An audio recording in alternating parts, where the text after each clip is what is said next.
રાજકોટ જિલ્લાના ધોરાજી તાલુકાના મોટી મારડ અને ચીખલીયા વચ્ચે દેશી બાવળ કાપતા બે વ્યક્તિને પકડી પાડતી ધોરાજી ફોર્સ વિભાગની ટીમ। ધોરાજી તાલુકાના મોટી મારડ અને ચીખલીયા વચ્ચે આવેલા રસ્તામાં બે વ્યક્તિઓ જે દેશી બાવળ કાપતા હોય તે લોકોને પકડી પાડવામાં આવ્યા। બંને વ્યક્તિ ગેરકાયદેસર દેશી બાવળ કાપતા હોય તેની પાસેથી 50,000 રૂપિયાનો એડવાન્સમાં દંડ અને બુલેરો વાહન પકડી આગળની કાર્યવાહી હાથ ધરવામાં આવે।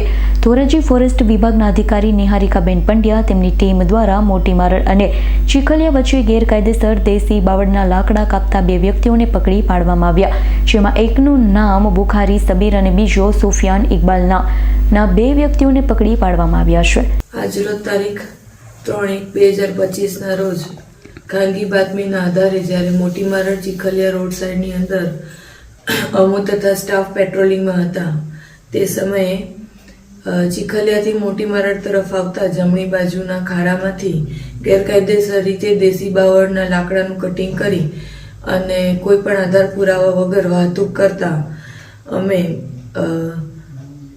એક બોલેરો ગાડી અને તેની સાથે રહેલ બે કટિંગ કરનાર ઈસમોને ઝડપી પાડ્યા હતા, જેમાં એક બુખારી સબીર હુસેન મોહમ્મદ હુસેન તથા સમા સુફિયાન ઇકબાલ હુસેન આ બંને આરોપીઓ કોઈ પણ પ્રકારની વાહતુક પરમિશન વગર ગેરકાયદેસર રીતે દેશી બાવળના લાકડા મોટી મરણના ખારામાંથી કાપી અને ઉપલેટા તરફ લઈ જતા હતા। આ સમયે રસ્તામાં તેઓની ધરપકડ કરી અને આગળની કાર્યવાહી કરેલ છે, જેની અંદર 50,000નો દંડ એડવાન્સ રિકવરી પેટે વસૂલ કરેલ છે તથા તેની પાસે રહેલ બોલેરો ગાડી 4092 નંબરની જે છે તે અત્યારે અટકમાં લઈ અને આગળની કાર્યવાહી હાથ ધરેલ છે।